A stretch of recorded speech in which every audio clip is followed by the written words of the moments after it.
Hello, everyone. Adam Mossoff is the professor of law at Antonin Scalia Law School at George Mason University. He is a founder of the Center for Protection of Intellectual Property, and he has given a range of courses at the law school, including property law, patent law, and also internet law. So he's going to be giving a talk about internet net neutrality. And so then we'll have a Q&A after he's done. So Adam, I'll let you start. All right. Sorry for the shaky video, guys. I'm just kind of still getting set up here. We had a few minor technical difficulties. I apologize. I'm an old man now. As I said to Tyler, I was using computers before many of the young Strive members were born, actually. You were all just happy little strands of RNA in your parents. A joke that I cracked to my internet law students. So I teach internet law.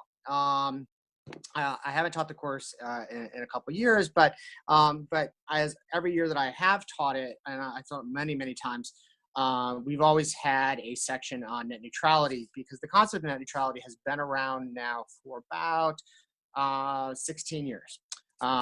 So because I know a lot about the history of the concept and the policy debates when it kind of erupted in the past several weeks with the result of the FCC's repeal of the 2015 net neutrality regulations that have been adopted under the Obama administration's push for them. I offered to give some to talk on this to Tyler, and he very graciously accepted.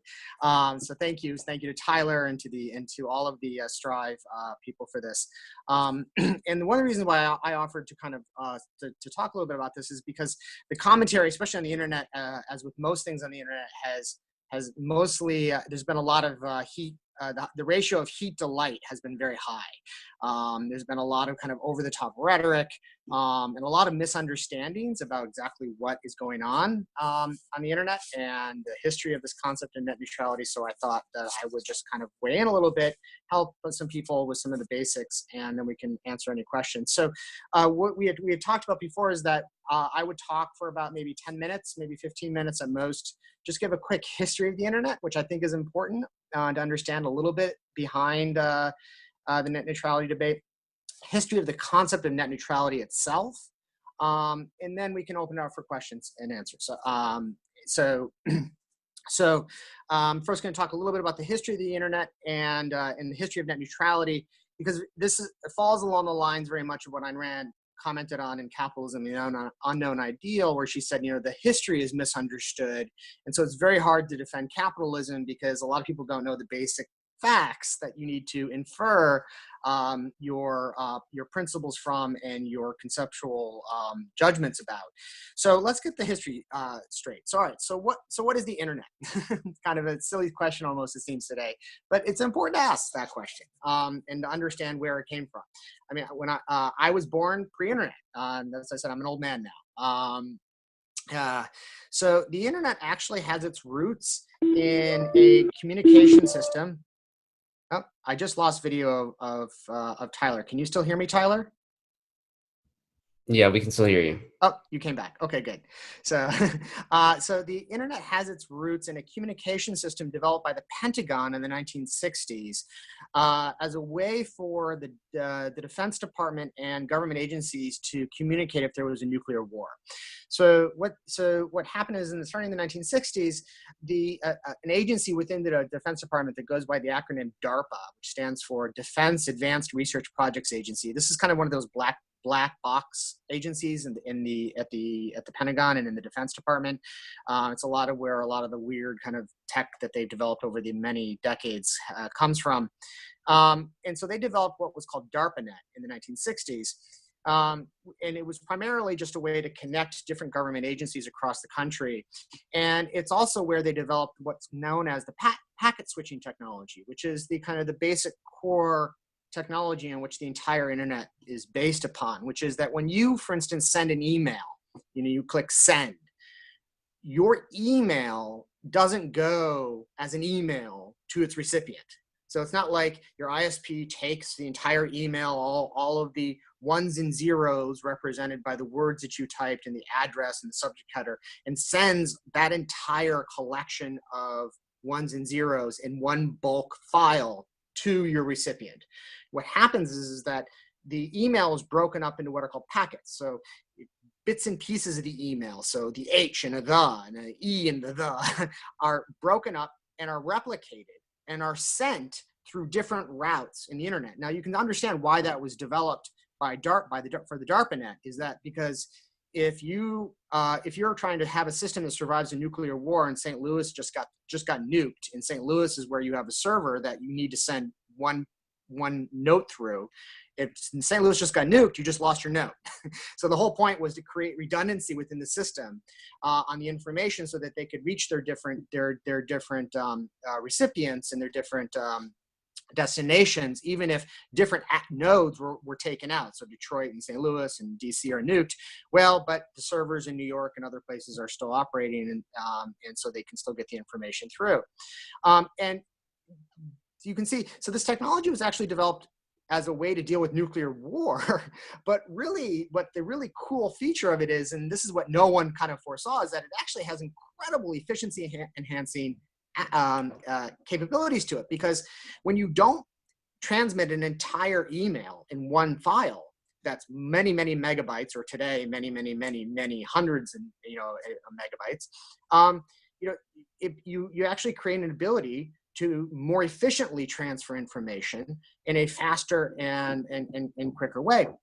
And the system as a whole can actually be sending lots of different information, and lots of different users can be using it all at once, because at any particular point in time, the wires that are carrying the data are carrying just little bits and pieces of each large signal that has been sent by any particular user. So what it permitted was stacking of information and data. Again, that wasn't the intent, but this was a byproduct. And again, it's an interesting aspect of all innovation, is that it produces interesting byproducts that then lead to further follow-on innovation. And so DARPA Net existed for a few years, and the universities that were doing research for the Defense Department said, well, we want access to this because we want easy access to transmit information to the Pentagon and whatnot. And so the universities were given access to DARPA Net starting in the 60s and into the 70s. And universities were all using different servers and different computer systems and different operating systems. And so in the 1970s, there had to be a basic software protocol had to be developed so that all of these different computer systems could talk to each other. Because this was the time when IBM servers didn't talk to even different IBM servers. They all had different operating systems that had been designed. This is before the personal computer revolution, where you have standard operating platforms that can run any program. And so this is when then what's we now called TCPIP IP protocol is developed, the Transmission Control Protocol Internet Protocol. And this is kind of your basic software protocol that is used by all devices accessing the internet, and it makes it possible for them to all communicate with each other using the packet switching technology. And this is then what allows for an explosion in the access and use, because now anyone can connect to what's becoming the internet. And you can see where the internet comes from. That's a combined word of interconnected networks. So you had different networks, a network at the University of Iowa, and a network at the Pentagon, and a network at Fort Bragg in South Carolina, and a network in the CIA headquarters, and they all could interconnect with each other. And despite the fact that they were all using different computer systems, they could communicate with each other using TCP/IP.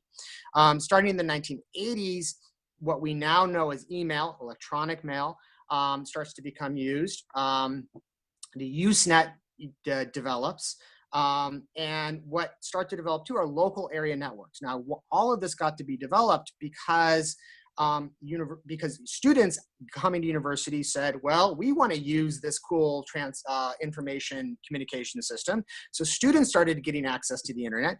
And at this point, the appeal was made to the government to open up the internet for more general communication. And by then, the internet had been developed to the point that they could continue to use the government aspects of it and the Defense Department aspects of it, and kind of that were separated off from the more public aspects.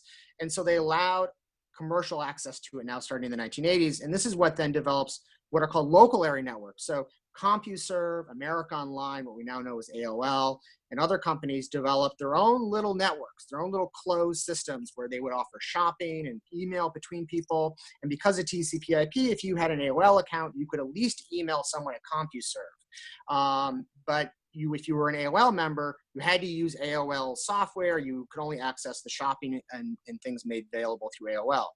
So this was the world that existed into the early 1990s when the World Wide Web is invented. Now that's another software program that's layered on top of the internet.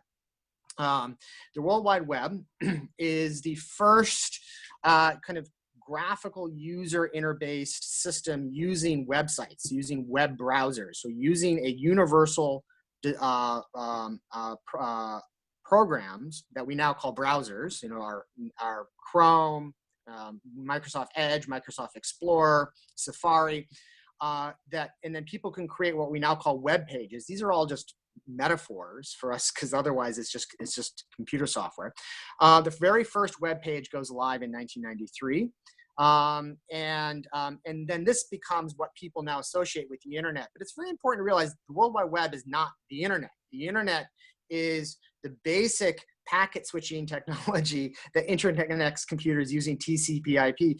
The World Wide Web, with its URLs, universal resource locators, which are website addresses and things of that sort, is a software program that's layered on top of the internet that we all use. Amazon launches its first website to sell books in 1995.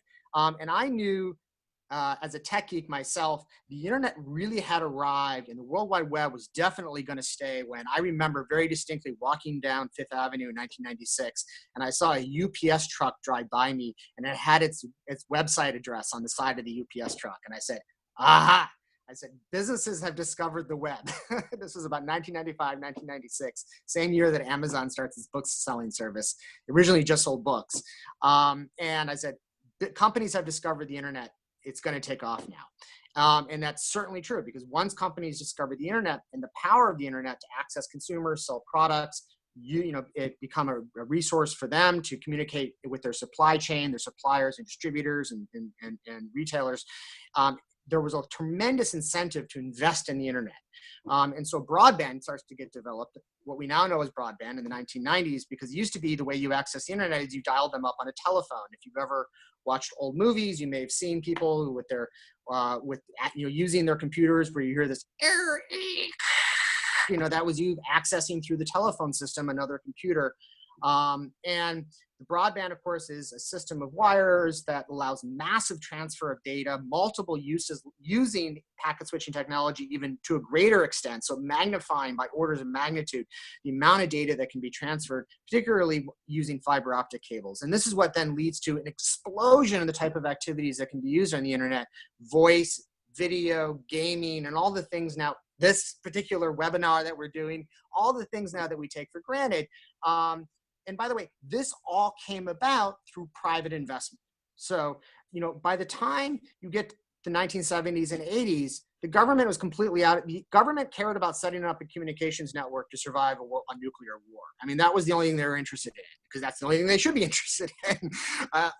So everything else that comes after that, the local area networks, CompuServe, AOL, the investments in what become known as the backbone of the internet. So the core servers that are located around the planet with their main broadband connection wires and whatnot. This is all through private investment. And just to give you some small examples of what the extent of this private investment has been. And this private investment has been done by telecom companies. So just between 2003 and 2006, Comcast invested $11 billion setting up some of its fiber optic network, just in those 3 years. I mean, that doesn't count all the investment that came after that. By 2010, Verizon, through their FiOS system, had invested $23 billion to create FiOS. I mean, and now realize these are investments that are being made before they see a single dime. This is them setting up the infrastructure that's necessary then for us to have these awesome webinars and to run videos and watch TV shows and movies. The total investment by 2010 of Verizon in its entire fiber optic network since it began creating fiber optic. And this is by 2010. So this is a somewhat dated data point. So this should tell you that they've since gone far beyond this. By 2010, Verizon had invested over $140 billion creating a fiber optic network up to that point to kind of carry all of the data and new video and new services that have been transmitted on the internet. To give you a small sense of how significant this is, in 2006, Cisco did a report where they predicted that by 2010, 20 houses in the United States would generate, using broadband, the same internet traffic that was equivalent to the entire load on the internet in 1995. So in 15 years, the entire universe using the internet in 1995, the amount of data was represented in only 20 houses in the United States in 2010.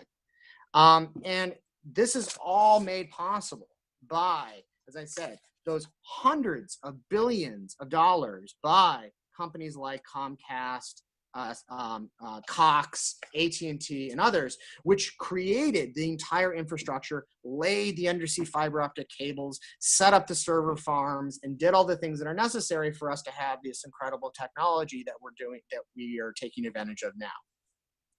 So that's kind of just a short, brief kind of overview of the internet as it's kind of evolved over the years. And it's necessary because you sometimes hear people say, well, the government started the internet. Well, yes, the government started the internet. That's kind of true. There's a kernel of truth to that. But to say the government started the internet is kind of like saying, well, the government started roads. Well, yeah, I mean, yeah, because the Roman Empire created roads. But what we have now today is far beyond what the Roman Empire did, right? And it really is that type of comparison. I mean, what was created by DARPA in the 1960s bears almost no resemblance to what we have today. And what we have today is created by private companies. And private companies both investing in the infrastructure that makes possible the internet, the communications over these wires, as well as the private companies that use the internet, like Google and Netflix and all these others. And I'll get to that in a moment. So that's kind of the internet in a nutshell. All right, so what is net neutrality in a nutshell? Well, net neutrality in a nutshell is that this was a term that was coined by a law professor in 2001. His name is Tim Wu. He's a Columbia law professor. He coined this term in 2001 in a series of law review articles where he called for government regulation of the internet to ensure that there is no discrimination imposed against any users of the internet by any private companies that were now developing the internet.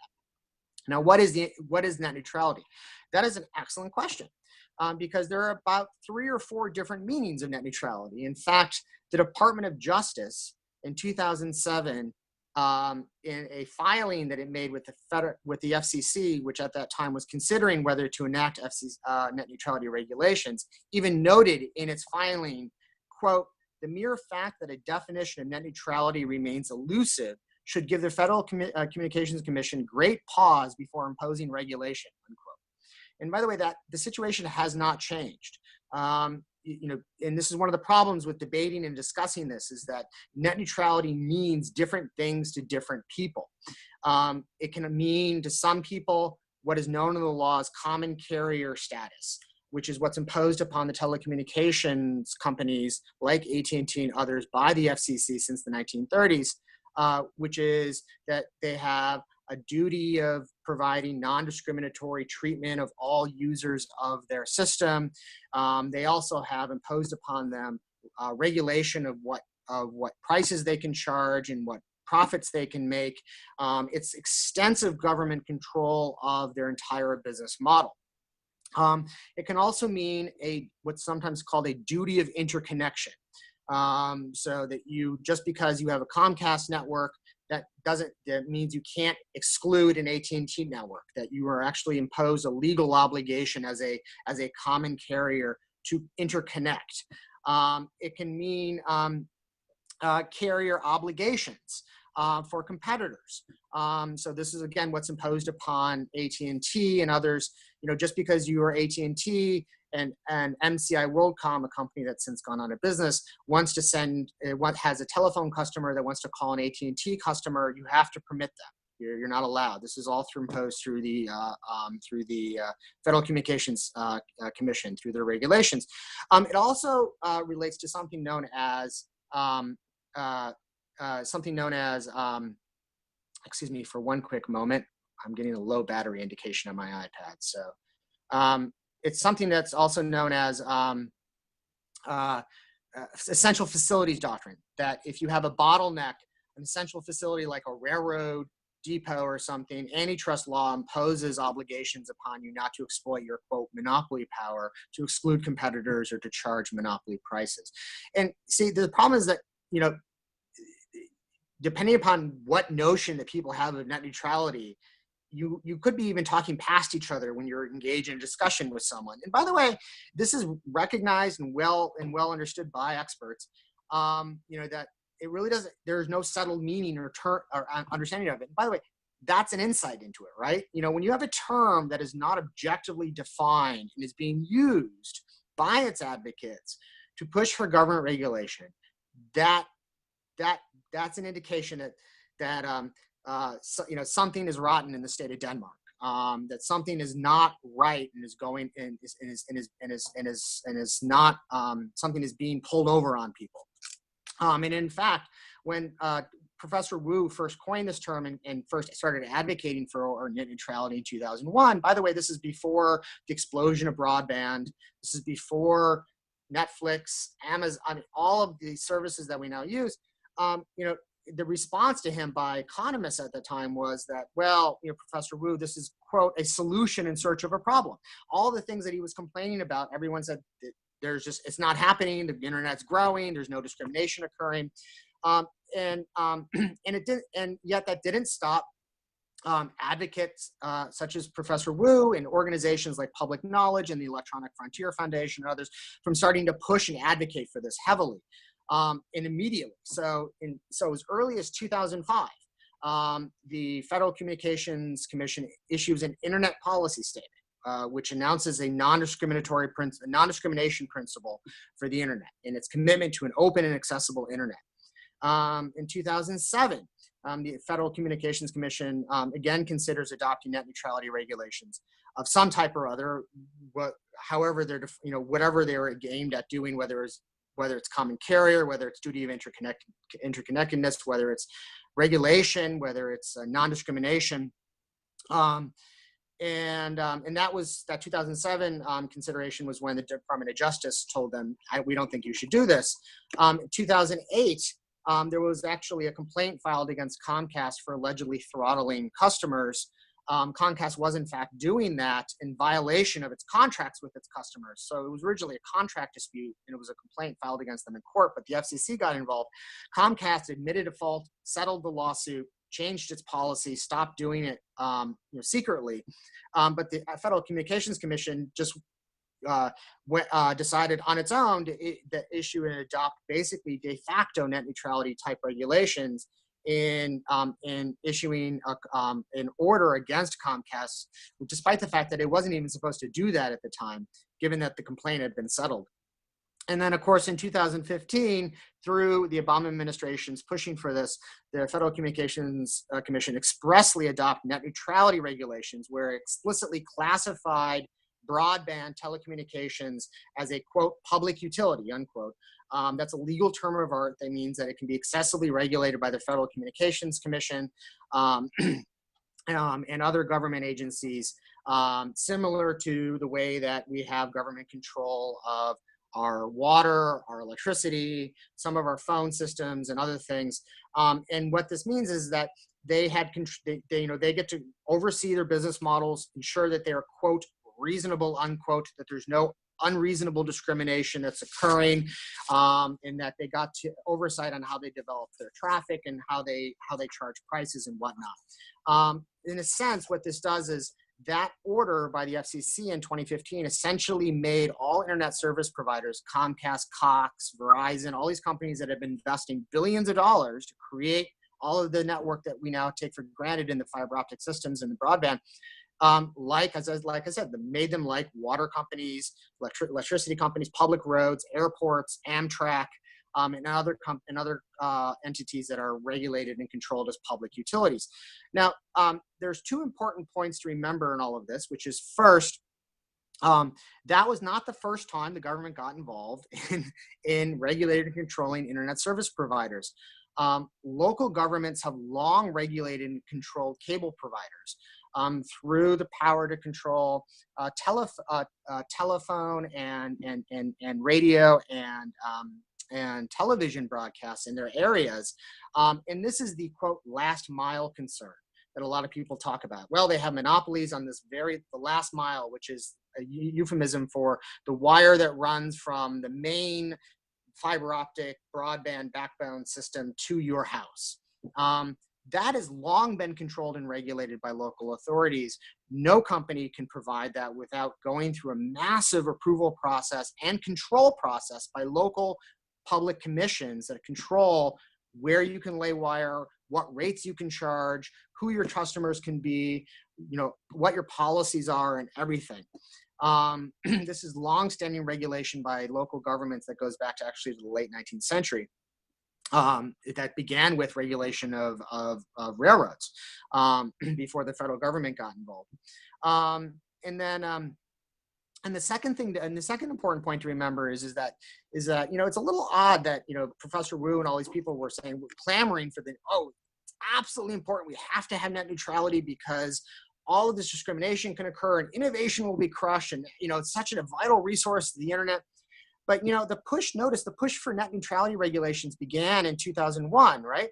And it wasn't adopted in 2015. And all of this occurred before the rise of all the innovative internet services that they now use as an argument for why net neutrality is necessary, right? So they say, well, you can't have, what if they, discriminated against voice over internet protocol for, telephone and webinar services like this one, and YouTube and Netflix? Well, all right, Tim Wu coins net neutrality and starts pushing for it in 2001. Skype doesn't get started until 2003, doesn't start video conferencing until 2006, YouTube doesn't start until 2005, Netflix doesn't start streaming services until 2007, originally started by mail ordering DVDs, Hulu doesn't start until 2007, Amazon streaming services through its Prime doesn't start until 2011. Notice all of this is occurring without any explicit net neutrality regulations that are being imposed upon the companies. So that's kind of a quick and dirty kind of net neutrality in a nutshell, and kind of the background history for it. And now I think we can just open it up for questions. I went a little longer than expected, but so thank you for your graciousness, Tyler, for not shutting me down. Definitely. Thank you very much. Let me ask just a quick follow-up question, and I'll let other people ask questions of their own. Anybody who is participating in the audience, there is a chat option. So if you have a question, please submit it there, and I'll call on you, and you can unmute yourself. So Adam, I want to see if you can you give a brief overview of some of the arguments in favor of net neutrality, and perhaps talk about what you think there's some flaws with them? Yes. So some of the arguments for net neutrality, first of all, have a lot of surface plausibility to them, because as with most arguments that have a life to them that last for longer than a few years, there's a kernel of truth to their concern. There is a kernel of truth to the idea that, well, companies could start arbitrarily discriminating against, or what if the next Skype company like Skype wants to start, but Comcast is doing its own Skype version of Skype, and so it basically prohibits that company from accessing its network, and therefore prevents it from accessing the internet. So what really is driving net neutrality is a lot of what if concerns, a lot of what we call in the law hypotheticals.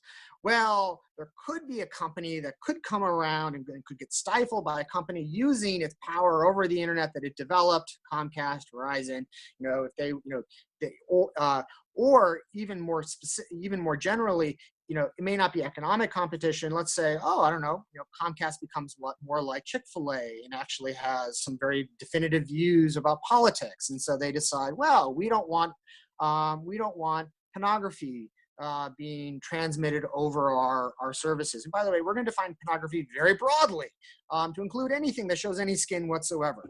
And all of a sudden, people who are having photos of themselves in bikinis or swimsuits are now being blocked from being sent to their family members via email and things of that sort. And so this is, and by the way, this is what Tim Wu was talking about and was using as examples in his original push for in 2001, because there really weren't any examples of this happening yet. There have been a few examples over the past 10, 15 years. I teach these and I teach internet law of a couple instances where you had things of this sort type of happening. Like I mentioned, Comcast was caught throttling some users of internet service. And the primary problem with that was that it was being done in violation of their contract with their customers and without them disclosing it.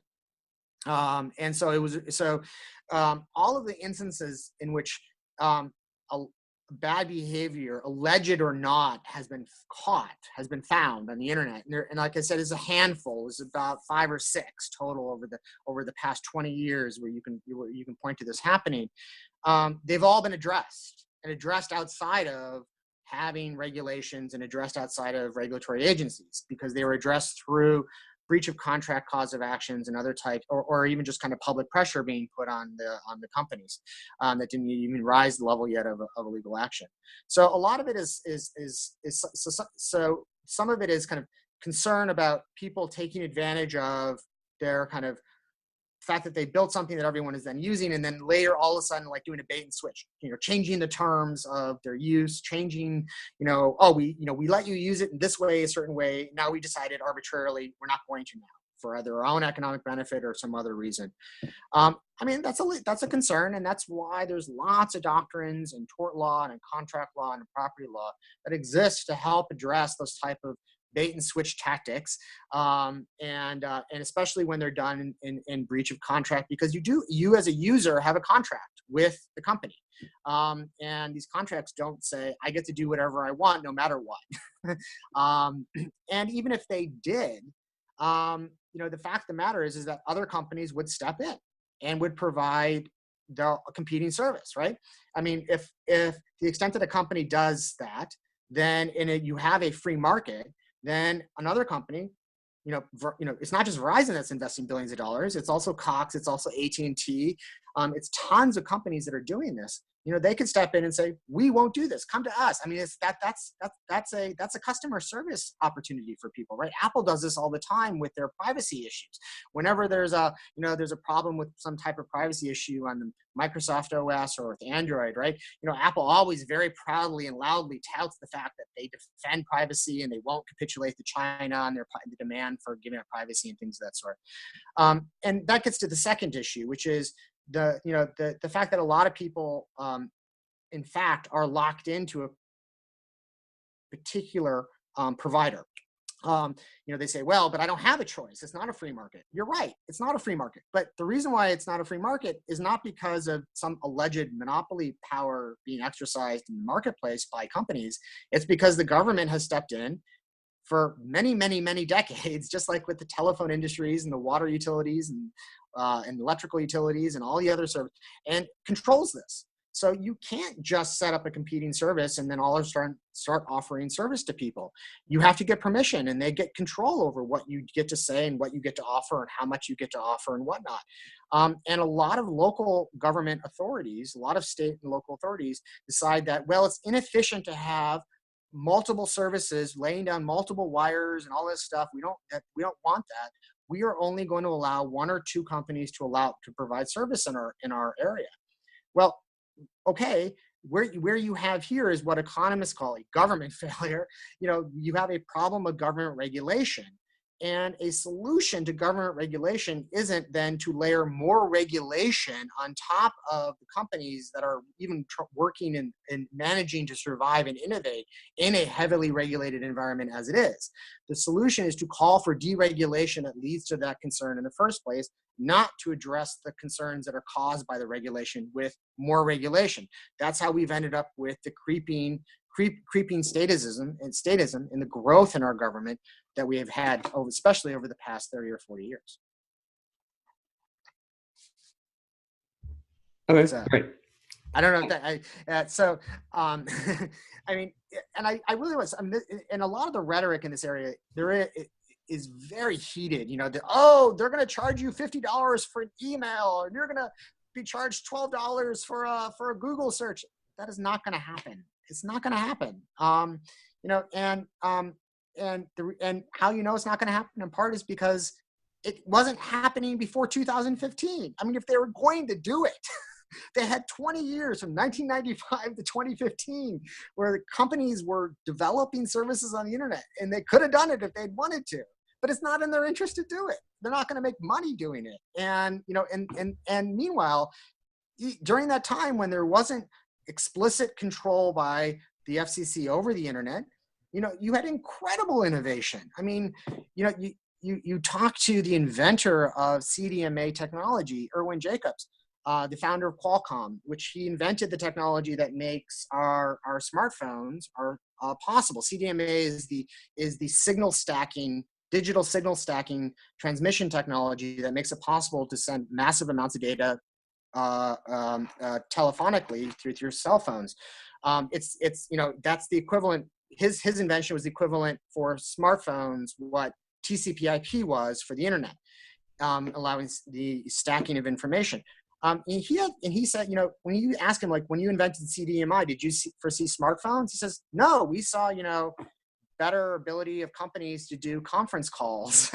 We thought we'd make it easier for people to do email. Maybe we didn't have any idea that people would be watching movies, playing games, doing all this stuff, with their phones that we do now that we take for granted. So there's been incredible innovation without net neutrality, which is a serious indication that this is not a regulation that is needed to address a problem.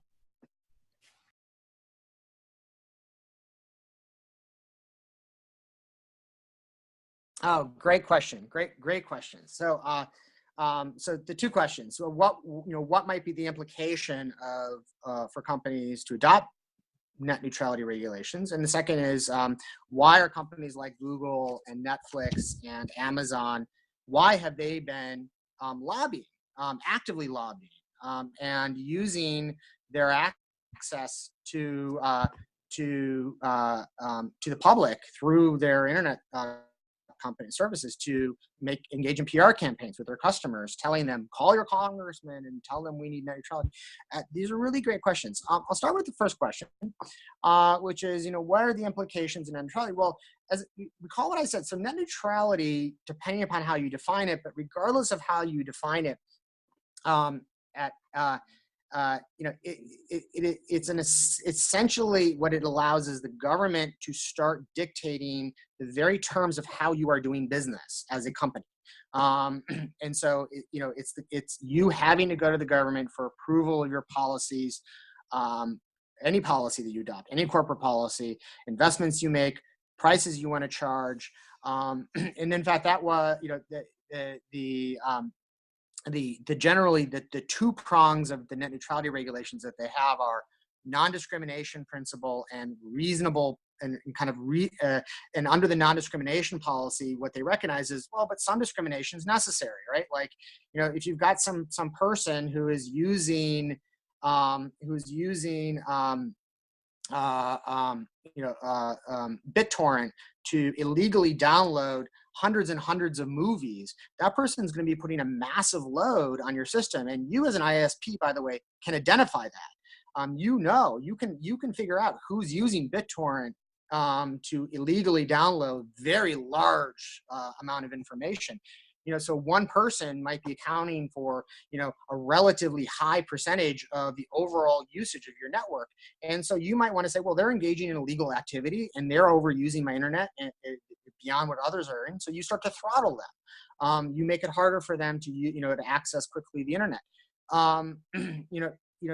That, I don't think anyone would say that's crazy. In fact, a company who built that server and built the internet and built the wires that are the fiber optic cables that are being used certainly has the legal and moral right to do that. And so, of course, the government wants to say, well, yes, of course, you should be allowed to do that. So we're going to call that reasonable discrimination. And then, of course, but we have to oversee what reasonable discriminatory policies you engage in. So essentially what you have is bureaucratic oversight of the entire company's business model, and control of your profits and your rates that you're charging. And so it's called rate regulation, which was something that was adopted in this country very explicitly through regulatory agencies by capital P progressive politicians, leftist politicians in the early 20th century. And the result of that, of course, is the stifling of that industry, right? So anytime you have the government stepping in and basically imposing price controls on you and saying, this is how much we're going to allow you to charge and this is how much we're going to allow you to profit, that company has zero incentive anymore to make any investments because they have no control over the future of their company or what actually they can make, what they can actually profit and reinvest in for themselves and for their future customers. And the best examples of this are Amtrak, right? I don't know if any of you ever have traveled on Amtrak. You should. You should experience the wonders that government-controlled services provide through a nominally so-called quote private unquote company. Or if to the extent that any of you have ever had problems with your cable companies, with dealing with figuring out like what they're charging and what rates they're charging and how and whatnot, that is all a byproduct of the government stepping in and controlling what they can do and what rates they can charge and things of that sort. And in fact, there was a surprising kind of who was John Galt moment about 10 years ago. I tried to find the quote and I couldn't find it, and I hope I can find it again. Where it was the president of Verizon or AT&T, was being pressed about net neutrality regulations because there's been constant push for them, and he said everyone keeps saying to us, well, you'll just keep building the fiber optic services because that's what you'll do. And he said, no, we won't. And no, we don't have to keep building it. And we won't keep building it if we can't profit from it. And, if we're not going to keep pouring billions of dollars down a hole where we're not going to be able to see any return on that investment. And this is the classic story of all government regulation, of all commercial activities, right? Is the moment the government steps in, it stifles human activity, it stifles the ability of innovators and business persons to use their minds in innovative ways to come up with new ways to kind of both bring new services and bring new capabilities to consumers, and profit for themselves by doing this. It's one of the stories of why the internet has been so successful is because it was largely and mostly unregulated as an industry for much of its early existence through the 1990s and early aughts. And that's what accounted for its incredible innovation, incredible explosive growth. And whenever you experience the awfulness of your airport and the awfulness of air travel, which is a byproduct of with the exact same controls imposed upon the airlines by the FAA, or the awfulness of dealing with your cable company as a cable company, which is the byproduct of the FCC regulations that have existed against cable companies now since cable was invented in the 1960s and 70s. And all of you probably are too young to remember that there used to only be 3 channels on television, 3. And why only 3? Because that's what was good enough for you, because that's what the FCC decreed. They wouldn't allow any more channels on television. And so, the benefits that we have now today are the result of deregulation. And the problems we have today with companies and with services are the results of continuing regulation or even being imposed even more regulations on them. So that's the concern. There's a great comic being shared around the internet about the net neutrality debate, where it's a person at a UPS store, and the UPS person and the UPS it's a customer at a UPS store, and the UPS person is saying to the customer, the comic was Before Christmas, saying, this is great. Thank you. Your box will get there in 5 days by December 27th. And I'm sorry, I can't make it go there faster because we have to treat all boxes the same. And that kind of, in a humorous way, kind of captures exactly what would happen with net neutrality. You experience this with the post office, as compared to UPS and the and FedEx, which themselves have incredible regulations imposed upon them to benefit the post office. They would be even more efficient and faster if they were left free. Now, why are Google and Amazon and Netflix and these other companies actively lobbying and have spent millions of dollars lobbying the FCC and lobbying congresspersons to enact these regulations? Is because, frankly, it's just they are being very pragmatic in their business models and in their business practices, and they see themselves as computer service companies, right? Who only can provide services to their customers through the internet service providers, through the Comcast, Verizon, AT&T, and others who built the cables and the servers. And so they, in a certain sense, see themselves in a dog-eat-dog situation where it's like, well, we have to stick it to them before they stick it to us. So we're going to use the force of government to force them to give equal access to all of our customers who want to access our services on the internet. Before they start sticking it to us by potentially starting to charge higher prices for some of our customers or versus others, or starting to come up with their own competition against me and throttling me in comparison to my current customers and things of that sort. So it's an unfortunate byproduct of the fact that when you have a welfare state and a regulatory state, it makes people think of themselves not as in a win-win, value for value trade situation where we all benefit, but instead it makes people view themselves as antagonists, as everyone out to stick it to the other person. And so it's the person who gets the first access to the regulators and to the government controllers who wins.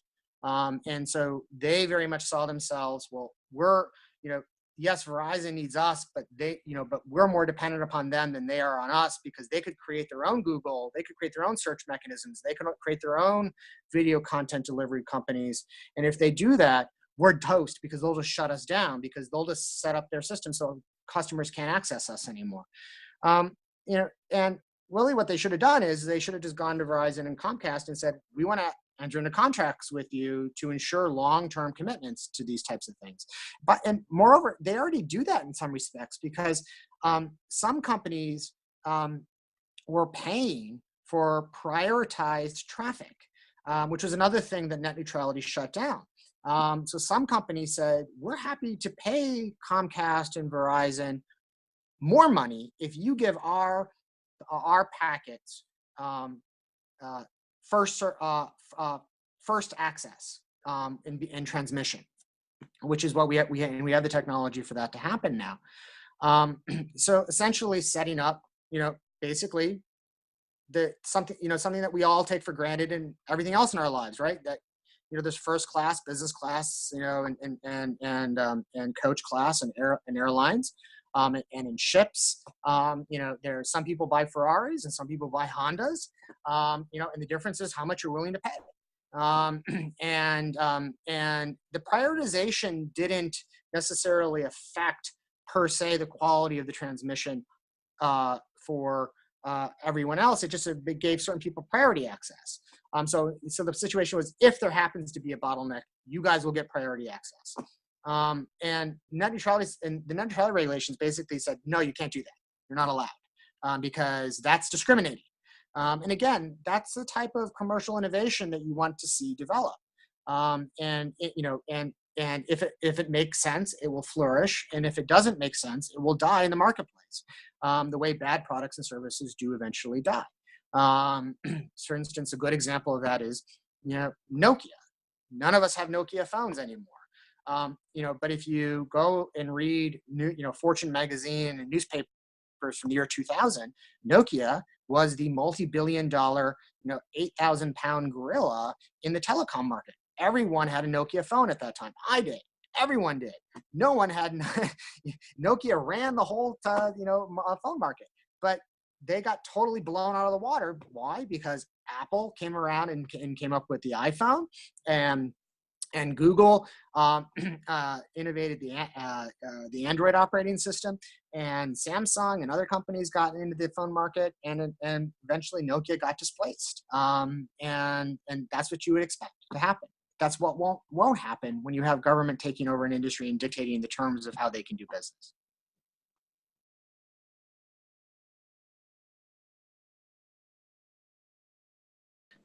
Yeah, good question. These are all great questions. It's two issues, I would say. Possibly more, but two issues just kind of occur to me, so I don't want to seem like I'm saying this is it. The first is that people have a very strange attitude about the internet now. The trope, information wants to be free. It's on the internet. If you can find it on the internet, you should be able to access it. For a lot of people now, they have this attitude basically that the internet is a human right. That it's like we should rewrite the Declaration of Independence. It's the right to life, liberty, property, and the internet. Right? And so people have developed very strange kind of in an unthinking way, kind of emotional commitments to, well, I should have a right to this. If you're saying that a company can decide the terms under which I can send an email or I can access a video, that is wrong. Now, but you accept that every time you walk into a restaurant, any restaurant, you accept their terms. You don't eat at the 5-star Michelin restaurant because that costs $500 for appetizers, right? You go to McDonald's. In making that choice, you don't think about it. You're accepting the terms of the types of service and products that they're selling to you. And the internet is no different. It was created by these companies. They created it, as I gave examples. I mean, they created it through billions and billions of dollars of investments. And again, I want to emphasize this again, investments that they made before they saw a single dime. You have to create and build the network before you allow any traffic on it that you can charge for it. This is the classic problem with intellectual property writ large, right? Is that a person has to invent something and spend the time inventing it and invest their time and resources to do that before they can actually then see any profit from the fruits of their labors. And that's why they need the property rights protections. And that's exactly why you need property rights protections here, where companies can say this. And companies aren't insane. Again, it's a byproduct of the mentality of the regulatory state, especially the regulatory state. That if companies could, they'd kill you. I still remember once, saying to my father many years ago, when we were talking about airlines, and I said, Dad, I was like, because he was arguing with me about why the FAA was necessary. He's like, people will die. I was like, Dad, it's really not in an airline's interest to have its airplanes crashing, right? It's not in any company's interest to be killing its customers because it won't have any customers if it's killing its customers.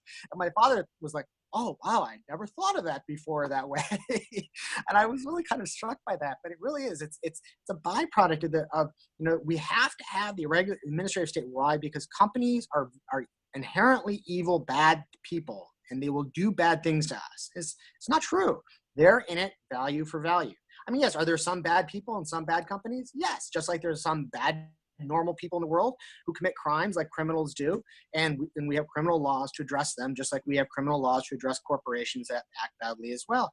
But most companies, 99% of companies, just like 99% of average citizens in the country, are regular good people who are looking to trade value for value and flourish along with the rest of us. And so and so some of it is this kind of this thought that I have, so first is kind of the internet's a right. It's, just like healthcare is now a right and everything's a right. And the other thing is that is kind of this inherent distrust of companies and this view of kind of human interactions in the world is inherently dog eat dog, that, and so they would kill me if they could. And you just have to think that through a little bit. It's like, really, if they killed you, then you're not buying any more products from them, and therefore you're no longer a customer. So they're not profiting from killing you. So why would they want to kill you? So yes, a company wants to start throttling your service. Well, in a free market, AT&T and Cox and other companies would immediately step in and say, we won't do that. Come to us. And that's exactly what happens in free competition. When a company does something inappropriately or wrong, it goes out of business. And what replaces it are companies that offer actual values and services for their paying customers.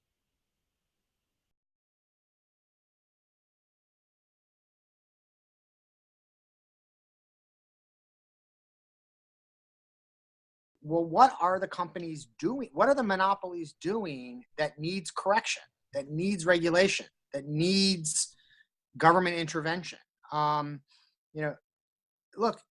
I'm in favor of courts holding people accountable. That's a type of, I'm in favor of someone commits a crime, you get dragged into court. Or, if they're not even to take it out of the criminal context, because most actual disputes in society are not criminal. They're actually between good people who have a misunderstanding between them. I teach that in my property law class. And that's contracts disputes, and that's torts. These are accidents that are caused by people's negligence or a misunderstanding and reaching an agreement. And those are situations, though, still where the government needs to, through the court, you go to the court and you need a government to adjudicate it such that the person whose rights were violated, even inadvertently, is corrected and they are compensated for their losses and the damages that they've incurred. And so the first premise that I would ask of that is always like, well, what is the problem here? Where is the harm that is supposed to be fixed by these additional regulations? Again, you can't get caught up in arguing against fantasy. It's an unwinnable argument. And essentially in objectivist terms, you can't win in an argument against the arbitrary, right? Because they'll just keep coming up with additional scenarios, imaginary scenarios. Well, but they could do X. Well, they could do, well, okay, if they did that, then you have to be a little bit more of an expert. You have to be a legal expert to know, well, if they could do X, actually, there are existing laws to address that, and things of that sort. But that's beside the point. It's like arguing with a conspiracy theorist, and the conspiracy theorist is the conspiracy is bad companies, bad so-called quote monopolies unquote, doing bad things, and I can keep imagining bad things until you finally concede that, well, there's enough potential bad things that there has to be some situation, some control here where there wasn't before. The mistake is that there actually is controls, legitimate and illegitimate controls already being imposed. But the second premise that I would address is that well, first really ask your interlocutor, how sincere are you about really about wanting a free society? Because the fact of the matter is that the only thing you are ensuring by layering more regulatory control, and net neutrality is a classic kind of old school government control of a company, dictating to them the terms of how they can do business. This is exactly what FDR was doing through a lot of his regulatory programs. This is exactly what Wilson enacted in the 19-teens with the steel industry and with with the other, with railroads and other companies at the time. The only thing you're ensuring is more expansion of the government and lock-in of the existing regulations of which those regulations are supposed to fix, right? So, the moment you start layering regulations on top of the problems caused by regulations, the only thing you ensure is that it now becomes impossible to address the original problems caused by the original regulations, because those are now buried under a whole new set of regulations that are going to cause their own problems, and which they're going to start clamoring for more regulations to fix those problems. And this is exactly how, through incremental steps, where the response from conservatives has always been, okay, we get it. We want a free society. We're not there now. Here's a problem. So we'll concede to this point. We'll concede to this point. We'll concede this regulation. And then sooner or later, you end up with a nationalized, socialized healthcare system, and and everything else that comes with that, to the point that you end up with Venezuela. Countries don't go from zero to Venezuela. Venezuela did, but that's what makes it such a dramatic example. We are taking decades to go from, to get to where Venezuela is, but on our current trajectory, we will get there. And the surest way to kill the internet, the surest way to actually kill all this awesome innovation, is to basically turn it into the railroads and the airlines, and concretize it for them. So what you're saying is that government created a bunch of monopolies with railroads, which they did, and then they imposed all these regulations on the railroads. So you love railroad service. You clearly think railroad service is incredibly innovative, and we have the most amazing railroads in the world, right? Or airlines. You love flying airlines. They're so awesome. You're going to turn the internet into airlines, airline travel, where you're going to basically get a strip search every time you want to log on to the internet, because you have to go through the FCC's equivalent of the TSA eventually. The two things I would get there is, first is kind of address the arbitrary assertion that there's a problem, because there isn't a problem. And in fact, the actual evidence is to the contrary. We've had incredible innovation, incredible growth in the internet. And then address kind of the underlying, assumption that, well, we can't have a free society until we have perfect freedom. It's like, yeah, but we'll never get that. So you're just ensuring growth of statism, and growth of more destruction of the few aspects of our free society that still exist.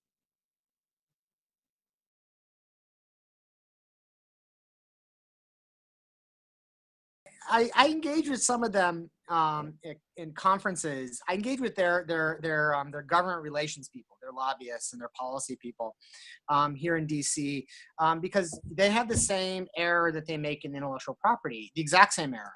Google and Netflix and Amazon and a lot of these companies have been the ones that have been lobbying for the weakening of patent rights and the weakening of copyrights and the weakening of trademarks for a very long time now, similar to the net neutrality, for about 10 or 15 years. And it's the exact same kind of pragmatic short-term view. They see intellectual property as a blockade to their successful ability to offer services and content to their customers, because the point of intellectual property is for people to say, well, no, you have to pay me if you want to use my technology. You have to pay me if you want to watch my movie. And so they've been working very hard and diligently at weakening intellectual property for the exact same reasons that they've been working very hard at lobbying for net neutrality, is that, they see themselves as in this kind of pragmatic short-term dog-eat-dog competition with people. And they don't realize that, that actually, what, creators and innovators are doing in the creative industries and the innovation industries, where they come up with patent innovation and copyrighted creativity, is just as valuable and good for them as what they're doing, with their own business models that don't rely upon patents and copyrights, and their own business models that are software based, that don't rely upon the hardware of the servers and the fiber optic cables that Verizon has invested in. And that really what they should view themselves in is as partners in what is known in business speak as a value chain. The value chain is the term for the whole productive process, from the very far upstream component manufacturers all the way through the other manufacturers who are combining the parts, all the way through the commercial intermediaries to finally to these people who sell the products in the marketplace, because we live in a division of labor society. So like Ford doesn't build every component part in a Ford car. Lots of companies and lots of individuals contribute parts and service at a very lengthy process that results in a final car being sold. They do the same things. And they really, it would be awesome if they took a long-term view and didn't view themselves as in a kind of this dog-eat-dog competition where they're each trying to cut each other's throat through government regulation. And my extent of my interaction with these people is actually at conferences where I'm on the other side of them. Like we're on panel discussions and panel topics, or in what are some or open discussion debates around tables, where we're just where you're engaging on these ideas, and they are so set in this kind of view at the moment. It's hard to see how they're going to come out of it, at least in the short term. And it's unfortunate, but that's what happens sometimes. There are some companies who are actually really good about these issues, who do kind of see the long run, who understand sometimes like, yeah, okay, in the short term, like right now, like, I'm being sued, for instance, by a patent owner. So that may not be a good thing, but in the long run, like I might need patents down the road. Who knows how my business model might evolve? And so they're not attacking the patent system. Companies like IBM and Qualcomm and others. But unfortunately, a lot of these kind of young upstart companies that have come in existence in the past 10 or 15 years on the internet, who are also part of this ethos of the internet information wants to be free. It's a right that everyone should access, et cetera, et cetera. They take this position that they're taking this position that this that whatever we can get from the government, we need to try to get. And unfortunately, Google's sitting on Google makes $60 billion a year. Or $80 billion a year now, actually. It has a very, very low cost basis running its servers and its search process. So, a lot of that is profit for them, and that's a lot of money for them to spend on things like lobbying that they want to spend it on when to get the things they want.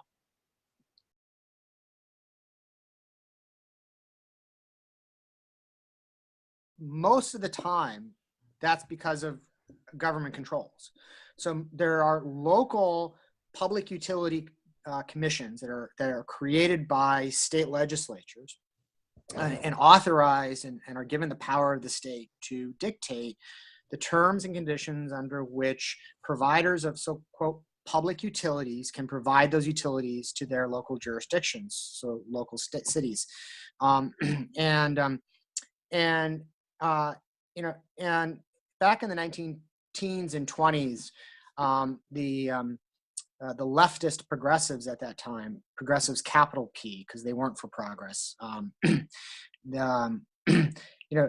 had this idea that, well, the government can control everything and can plan accordingly, so we can eliminate what was called at that time wasteful competition.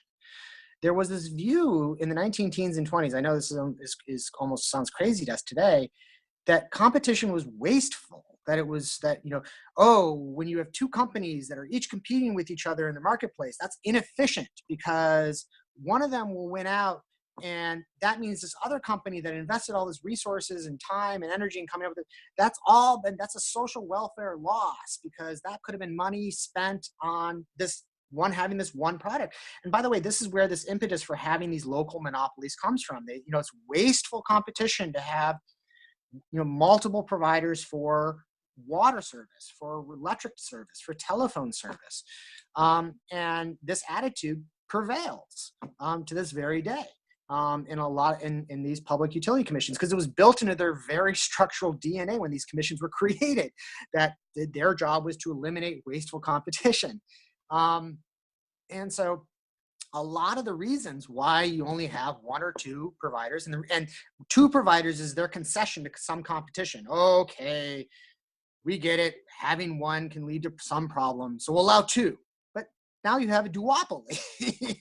So, where they agree. Okay, well, and by the way, it's not even, and it's a duopoly, but they're completely controlled by the commission too. So it's not like they're engaging in actual legitimate free competition in any sort of meaningful sense. And so now there are some areas in the country, I will concede, where it's not a byproduct of the public commission. There's not a lot. They may only have one access to one server. And those tend to be like in rural areas, right, where there's only like 15 people living in a small little town, and and companies decide, well, look, I'll lay a line out there and service you guys, and and someone else says it's not worth it to me to try to compete with that person, so because there's only 15 customers, and so they only have access to one person, and those are situations that's unfortunate, but we shouldn't be dictating the terms for 320 million people who live in this country because there happen to be 15,000 people who live in rural areas that because of the nature of their living in those rural areas have access only to one company who's willing to invest the resources to actually provide them internet service. That is a classic example of egalitarianism at work, right? That we are actually going to make it worse for everyone else so that these 15,000 people who represent 0.000000001% of the population, can actually have a quote, some higher level of service, when in reality, they don't get a higher level of service and we all end up worse off. And so, like I said, it ends up being all a myth at the end of the day in the first place, just like the leftist controls of the railroad industry and of the steel industry and all those things in the 19 teens, 20s, and 30s were myths about how they could be successful back then. And I want to pick up real quickly again on this too. When you engage in discussions with people, you should call out the rhetoric, right? There's a reason why Tim Wu called this net neutrality. There's a reason why the progressives call themselves progressives, right? This is something that the left has been extremely good at, and the right has lacked the moral fortitude and the moral certainty to call them out on it. They want to argue practicalities and pragmatics because they don't want to debate with them about the morality of it because they concede the moral premise to them. Tim Wu coined this term very deliberately because who could be against being neutral? Are you saying you're an advocate for discrimination? How awful are you, right? I mean, because that's what it sounds like when you're opposed to net neutrality. And that was very explicit on his part. And for the exact same reason, it was very explicit on the progressives to call themselves progressives, right? Because they knew if they called themselves leftists or socialists, right? They knew that the Socialist Party had no traction whatsoever in the United States because the Americans knew what socialism represented. They saw examples of it occurring in Europe, and they were prided themselves in not being that. And so they rebranded themselves. We're progressive. Who can be against progress? Are you saying you're against progress? Are you saying you're for regression? By the way, conservatives embraced it. You can see how conservatives have embraced it by embracing the term conservative. Liberal used to mean freedom. Liberal, what we now call classical liberalism, right, was the position in the 19th century. At that time, they just called themselves liberal. And being liberal at that time meant you were an advocate for capitalism and for freedom.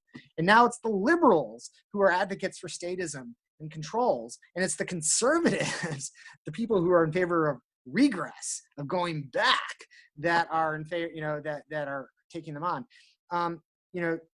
We should know, you should say you should be no more neutral about someone wanting access to your home and asking the local, the local city council to dictate to you the terms and conditions under which you are forced to allow that person into your home. That is what net neutrality is. That is saying we have to be neutral when it comes to people's rights. And the rights here are the property rights that have been created through massive investments by telecom companies that had no choice to work within a regulated environment. So it's incredible and amazing that they were willing to risk those investments, given the existing regulations that are imposed upon them as it was. And you are now saying you do not have a right to those investments in that property you've created. That's the exact same thing as saying to a homeowner, you have no right to control who can come into your living room. You should be neutral as to who should allow access and to watch television in your living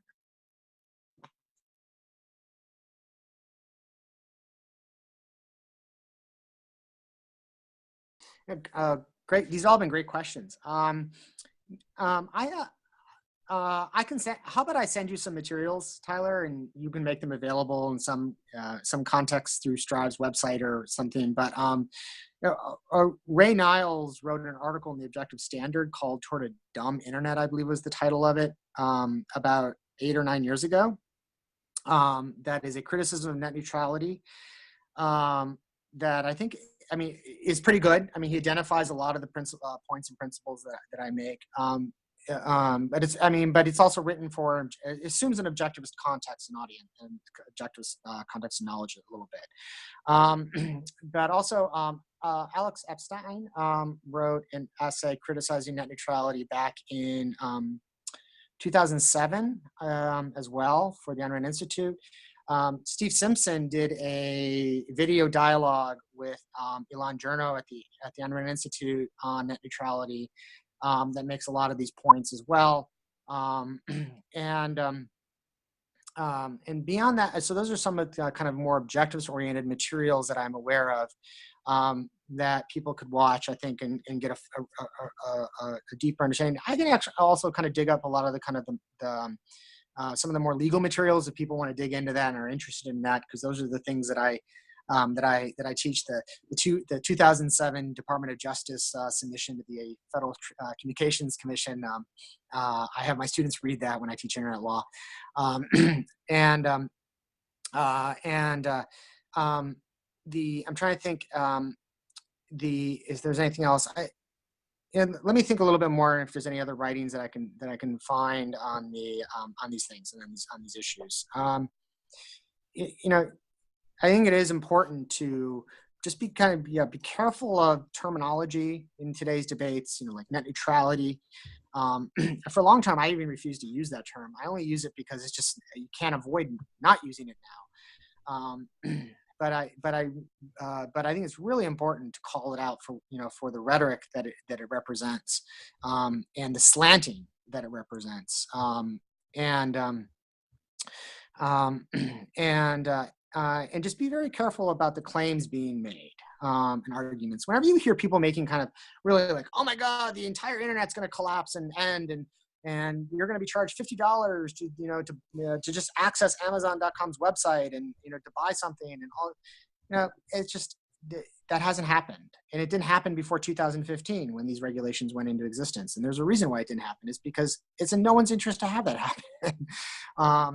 And beyond that, the internet is not a human right. There's no right to access the internet.